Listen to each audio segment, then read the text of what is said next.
Muchas gracias.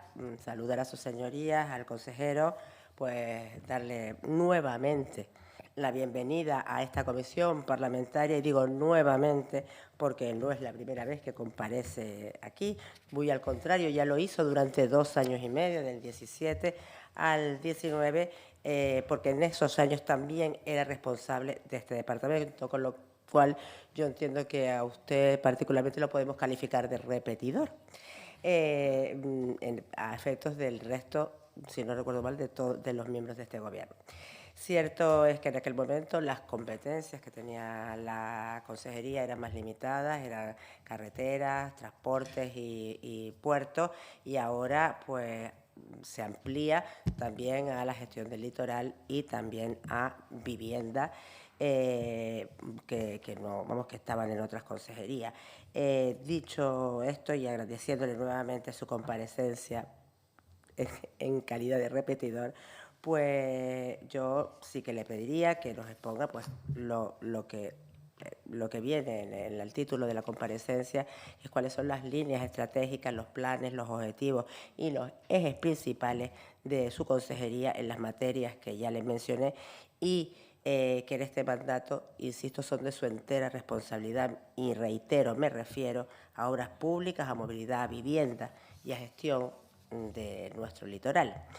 Y dicho esto, también me gustaría que nos informara específicamente sobre determinados asuntos enmarcados, por supuesto, sobre estas competencias o esas responsabilidades. Y yo me refiero, por ejemplo, si tiene previsto llevar a cabo la modificación de la Ley de Transporte, una ley que, como sabe, tras 15 años de existencia, que además ha provocado desde el minuto uno importantes dificultades tanto a las administraciones competentes en materia de transporte, cabildos y ayuntamientos fundamentalmente, y numerosísimos inconvenientes al sector del transporte en Canarias, y que aún hoy sigue sin actualizarse. Yo le recuerdo que cuando usted entró en el año 17 habló de que tenía 2 prioridades en materia de transporte. Una era la actualización de la Ley de Transporte y otra era la creación de la Mesa del Transporte, que sí se creó, pero que tal como yo le dije en aquel momento, o como intuía en aquel momento,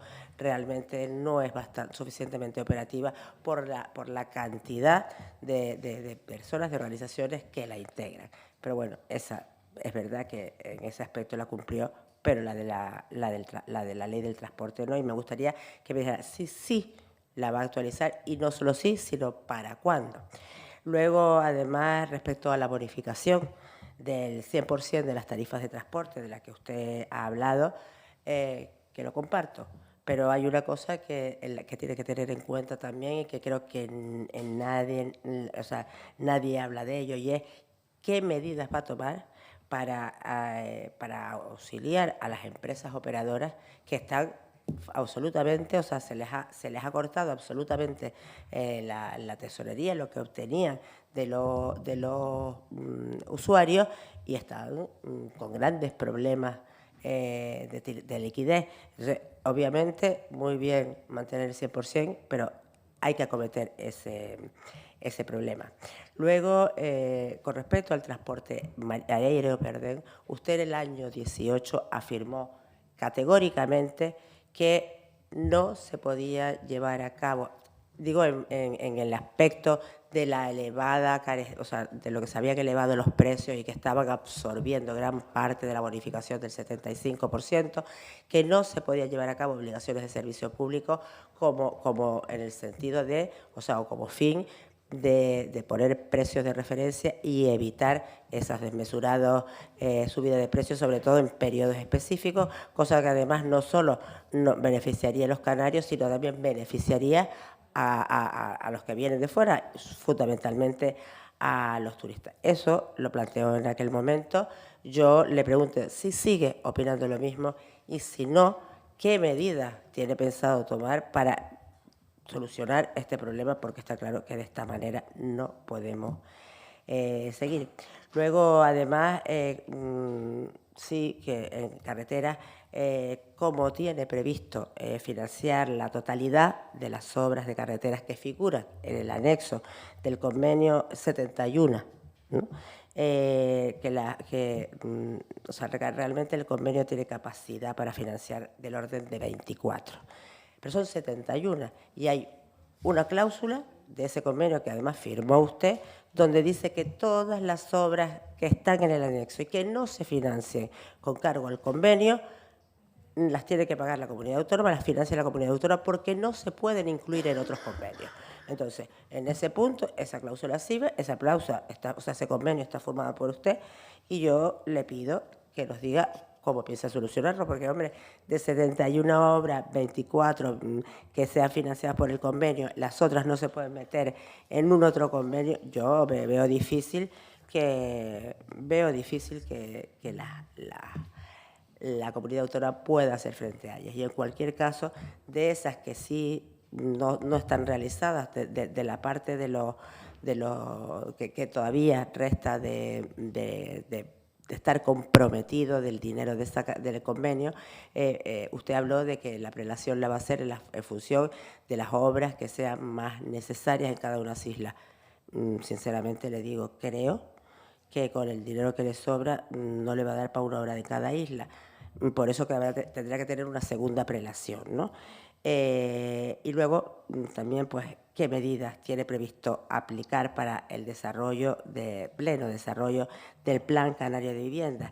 Y respecto a todo el planteamiento que usted ha hecho, que comparto, porque además viene en el plan sobre las viviendas de alquiler asequible y todo lo demás que puedan ser privadas, yo estoy de acuerdo con eso, pero hay una cuestión.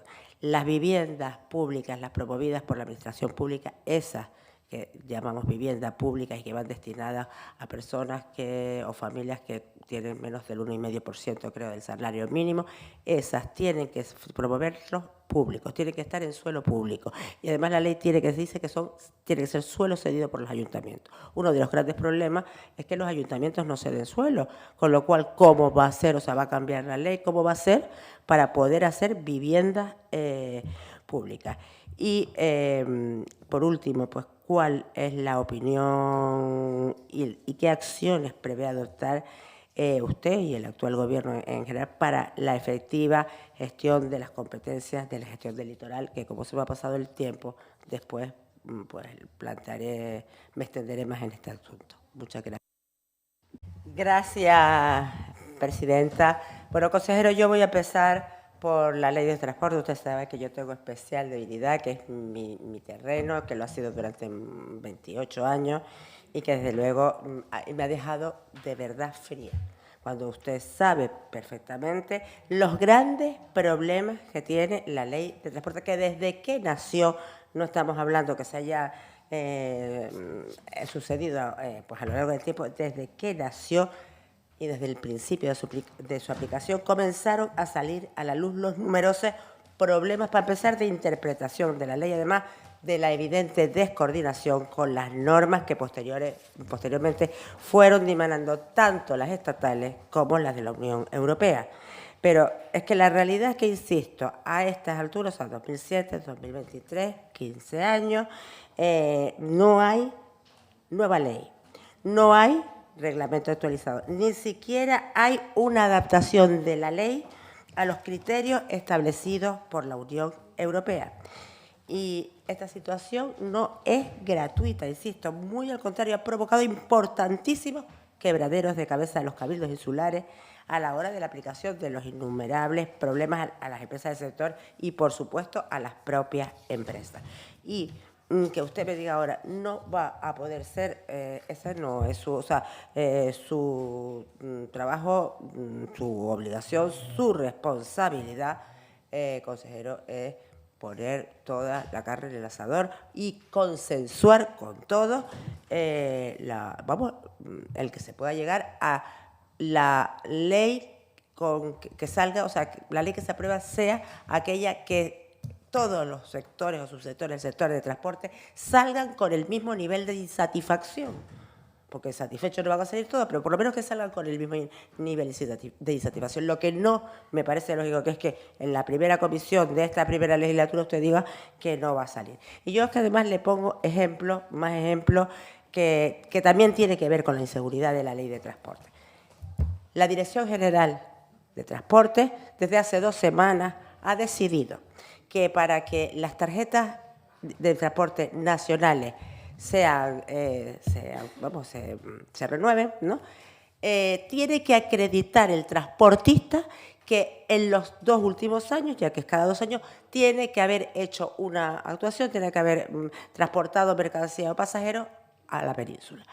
Cosa que, primero, no hay ninguna legislación que lo ponga, eso no lo dice en ninguna parte, pero es que es más, es que usted mismo, y además ya, hombre, un consejero que además es nacionalista, que ponga en inferioridad de condiciones a los transportistas canarios respecto a los transportistas del resto del territorio nacional, me parece de traca. Sinceramente, me parece de traca.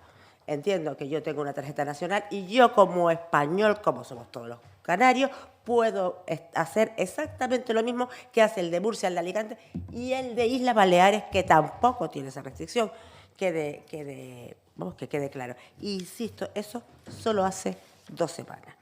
También, no le pregunté antes, por falta de tiempo, me gustaría cuál es su visión y cuál va a ser su planteamiento y su decisión respecto al problema que ha generado el tacógrafo con los sindicatos y con la patronal. ¿Qué va a hacer? Porque, claro, ahí también hay un problema. Es decir, cuando hay problemas, usted lo que va a decir es no voy a hacer nada, como ha hecho con la ley de transporte, pues muy preocupante. Con respecto a la bonificación del 100%, no me contestó, con respecto a la bonificación del 100% del billete de transporte de las guaguas, y si quiero que me cuente qué solución le va a dar a los problemas de liquidez que la Administración ha creado con no dar el 100%, porque además tardan 3 y 4 meses en pagar, o 5 incluso, y las empresas sin liquidez ninguno que tienen que pagar las nóminas y el combustible y el resto. Por favor, quiero saber qué es lo que va a hacer. Y con respecto a la bonificación, a la obligación de servicio público del transporte aéreo, yo insisto, usted opina lo mismo, aunque ahora dice, bueno, como aquellos están haciendo esa. No, es que el problema aquí es que no ha habido manera de que nadie entre en su cabeza la sentencia Mayotte. La sentencia Mayotte dice claramente que las directivas europeas, que las RUP no tienen que acogerse a las directivas europeas. ¿Qué es las directivas europeas las que tienen que adaptarse a la RUP? La obligación de servicio público requiere una serie de condiciones para Europa, pero las RUP, por el hecho de ser RUP y por el hecho de que las directivas o las directrices, las normas europeas tienen que adaptarse a nosotros, es eso lo que tenemos que pelear. Es lo que tenemos que pelear desde la RUP y, por supuesto, es lo que tenemos que pelear desde Canarias. Con respecto a carretera y a lo que ha contestado, ha dicho del convenio, de que toda la vida los convenios se han puesto más obras de las que realmente se hacen y luego ya se dan de baja cuando se ve que no se pueden hacer y se pasan a otro convenio. Es que la diferencia es que en este convenio, al contrario que los anteriores convenios, dice que si la suma de los costes finales de todas las actuaciones incluidas en el anexo 1 superase el importe máximo fijado en este convenio, corresponderá a la Administración Pública de la Comunidad Autónoma de Canarias asumir el exceso sin que las obras incluidas en el mismo puedan ser objeto de financiación en un convenio posterior. Con lo cual, es lo que le digo, no puede meter las obras que no financian este, no las puede meter en otro. Y ese es el gran problema. Las que no hagan este las pueda hacer en otro en el convenio posterior, no nos preocuparía, que es lo que ha pasado hasta siempre. Y yo, con respecto a la gestión del litoral, les he oído en muchísimas intervenciones a usted, al presidente del Gobierno, pero es que incluso usted en el otro día en el Pleno dijo que las competencias de costa se habían obtenido tarde y mal. Estoy de acuerdo que han sido tarde.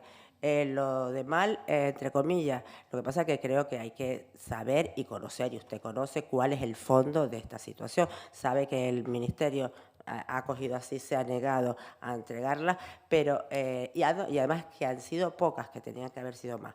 Las competencias son exactamente las mismas que vienen en el decreto de Cataluña y demás, que son las que vienen en nuestro estatuto. Las competencias son excepto la competencia de la disposición transitoria primera que se está peleando, que han convocado la comisión bilateral y además que ya actuó el anterior gobierno dando la licencia a Oliva Beach, que también la ha recurrido el gobierno de España y la ha denunciado. Lo digo porque estamos hablando... Vaya terminando, por favor. Perdón, un momentito. Se está hablando de las competencias de costa como si no tuviéramos las competencias que nuestro Estatuto de Autonomía determina. Y excepto la de la disposición adicional primera, que se está peleando, el resto ya las tenemos todas. Muchas gracias.